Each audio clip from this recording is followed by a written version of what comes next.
What's happened to you? Somebody threw acid or something over his face. Someone threw acid over his face, apparently. Did acid thrown over his face? Yeah. Mark van Dongen was born in the Netherlands in 1987, full of ambition and promise as he pursued a future in civil engineering during his university years.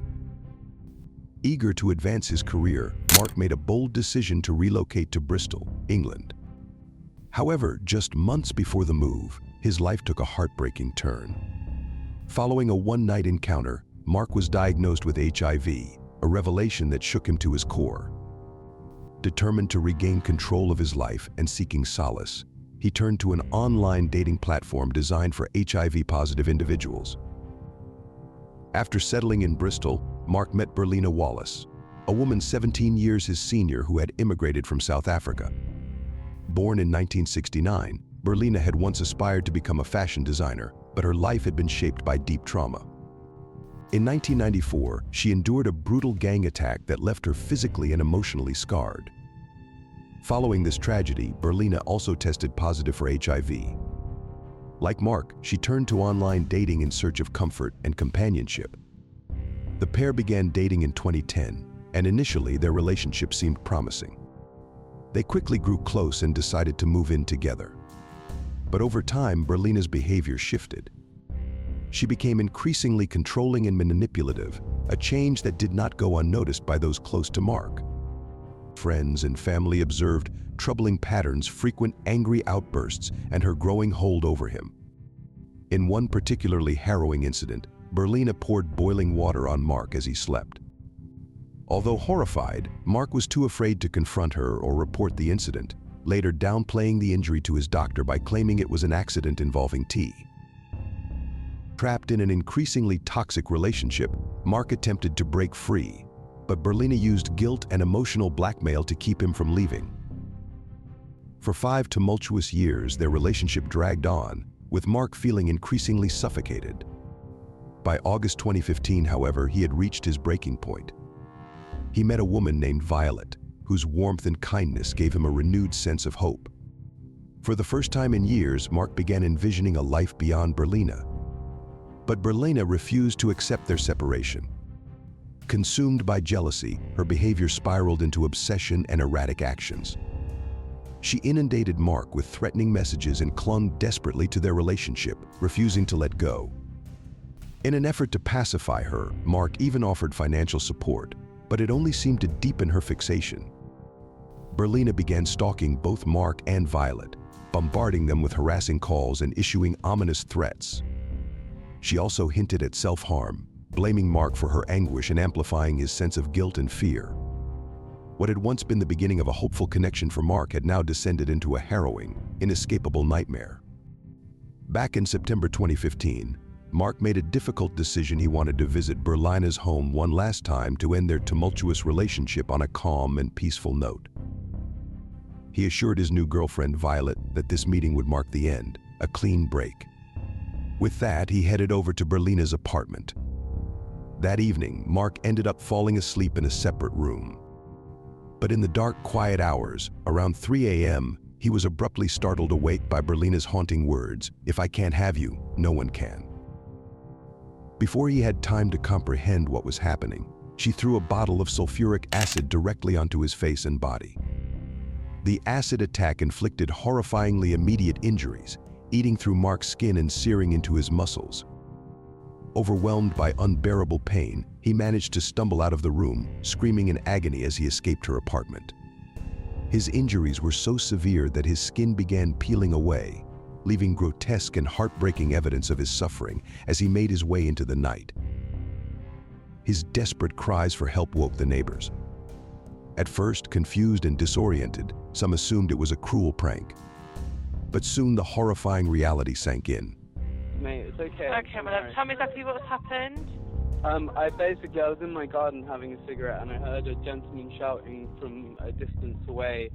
I went out into my road to investigate and basically he was just shouting for help and... Can you ask him what's happened? I'm not sure what's happened. Excuse me, mate. Excuse me. Hello? What's happened, please? Somebody threw acid or something over me. Can't you see Someone that? threw acid over his face, Did apparently. acid thrown over his face? Yeah. Okay, bear me a second. Is the attacker still nearby? Is it, who did it to you, please? My exit threw His ex. Alright, my love. Is she still there or has she gone? Is he or she still here? I don't know. He doesn't. That's okay. That's about my love. Don't worry. Yeah, no. Okay. They quickly sprang into action, pulling Mark to safety into a nearby apartment and doing what they could to ease his pain, pouring cold water over his burns in an attempt to provide some relief. Paramedics rushed to the scene shortly after, finding Mark in unimaginable agony. His injuries were devastating. His left eye had been blinded, and his entire body was riddled with vicious chemical burns. Despite his horrifying condition, Mark was still able to identify Berlina as his attacker. Meanwhile, back in her apartment, Berlina's reaction was disturbingly detached. She didn't seem fazed by the horrific scene or by Mark's screams for help. She didn't call 911, didn't seek help. Instead, she made a casual phone call to a friend, showing zero remorse. By the time police arrived, her unnervingly calm demeanor and the blatant lack of empathy immediately raised red flags. She was arrested on the spot, and the bottle of sulfuric acid, its label purposefully removed, was collected as key evidence in the case. But that wasn't all. As investigators delved deeper, they uncovered chilling proof of premeditation. For weeks leading up to the attack, Berlina had been obsessively researching sulfuric acid, meticulously studying its effects on the human body. She had even gone as far as purchasing a bottle of 98% concentrated sulfuric acid on Amazon. After it arrived, she deliberately removed its label to cover her tracks. And then, during questioning, her explanation. She ridiculously claimed she thought the bottle contained water and that she didn't know it was acid. Needless to say, the overwhelming evidence completely dismantled this absurd story. Doctors assessing Mark's injuries painted a devastating picture of the damage he had sustained. A staggering 25% of his body was covered in severe burns. Some areas were so badly injured that the tissue had turned blackened from the chemical burns. He was placed into intensive care and put into a medically induced coma to give his body a chance to stabilize after the brutal attack. Tragically, complications from his injuries led to poor circulation in his left leg, adding yet another layer to his fight for recovery. As police dug deeper into the case, they uncovered even more disturbing aspects of Berlina's behavior. Friends and family opened up, sharing chilling accounts of her history of control and cruelty throughout their relationship. Among the stories was a particularly shocking incident where she had scalded Mark with boiling water. Many described her as manipulative and unstable, painting a grim picture of the toxic relationship Mark had been trapped in. Investigators also uncovered troubling confessions Berlina had made to her therapists, where she admitted to uncontrollable rage and an unsettling urge to destroy everything around her. Perhaps the most damning piece of evidence, though, was buried in Berlina's internet search history. Investigators discovered that she had visited 82 websites, yes, 82, solely focused on sulfuric acid, its long-term effects, and details of other acid attacks. This wasn't a spur-of-the-moment incident or a crime born out of sudden anger. No, it was deliberate. It was malicious. It was cold-blooded. Berlina's attack was driven by jealousy, a calculated act of cruelty designed to destroy Mark in the worst way imaginable. After the horrifying attack, Mark endured 2 years of grueling hospital treatments, spending countless months confined to intensive care. When he finally regained consciousness, the devastating reality of his injuries set in. The acid had inflicted severe nerve damage, leaving him completely paralyzed from the neck down. His only means of communication was through an alphabet board, painstakingly selecting letters with his tongue to form words. Despite the efforts of his loved ones to lift his spirits, the physical and emotional toll became unbearable. Mark's family stood by him, providing unwavering support, but his mental health spiraled downward. In a desperate attempt to improve his quality of life, he was relocated to a care home in Gloucester. Tragically, the conditions there were appalling. During one visit, Mark's father drove hundreds of kilometers only to find his son lying helpless in his own filth, crying for assistance. It was a moment of profound heartbreak for any parent. Determined to spare his son further suffering, Mark's father, with the support of friends and family, arranged for a private ambulance to transfer him to Belgium, where they hoped he would receive superior care. But even with advanced medical treatments, the agony persisted.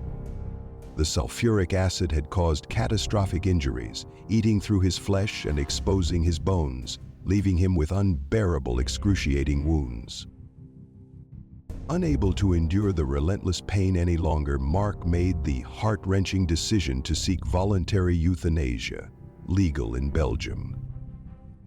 His request underwent review by 3 medical experts who, after assessing the overwhelming extent of his suffering, approved his application. On January 2, 2017, Mark passed away peacefully, with his father by his side, as a catheter was placed into his heart. This moment marked the end of years of unimaginable torment. Nearly 3 years later, in April 2018, Berlina Wallace stood trial for her actions. She denied charges of murder and manslaughter, claiming she believed the bottle she used contained water, not acid. However, the prosecution presented clear evidence that the attack was premeditated. They revealed Berlina had purchased highly concentrated sulfuric acid from Amazon, removed its label to conceal its contents, and extensively researched acid attacks online prior to the assault. Prosecutors argued that her intent was far more sinister than causing harm. They maintained she aimed to permanently disfigure Mark, stripping him of his dignity and isolating him from society. However, the case took a complex legal turn due to Mark's decision to pursue euthanasia months after the attack. Berlina's defense argued that his choice to end his life broke the causal chain of her actions, leaving the jury to wrestle with a difficult verdict. Was she directly responsible for his death? In a highly controversial ruling, Berlina Wallace was acquitted of murder, but convicted of throwing a corrosive substance with intent. She was sentenced to a minimum of 12 years in prison. The verdict ignited public outrage, with Mark's family and many others feeling the punishment was nowhere near severe enough to account for the immense suffering she caused. Critics argued that the justice system had failed Mark and his family. This case became a catalyst for legal reform and played a key role in the creation of the Offensive Weapons Act in 2019. The legislation imposed stricter age restrictions on the sale of corrosive substances and limited home delivery of hazardous materials, measures aimed at preventing similar tragedies in the future. As for Berlina Wallace, she remains behind bars. Her earliest possible release date is set for 2027. Before we conclude this video, please be aware that the video on the left may be disturbing. It is recommended for adult viewing only. On the right, you'll find a playlist of videos that have been highly appreciated by our viewers.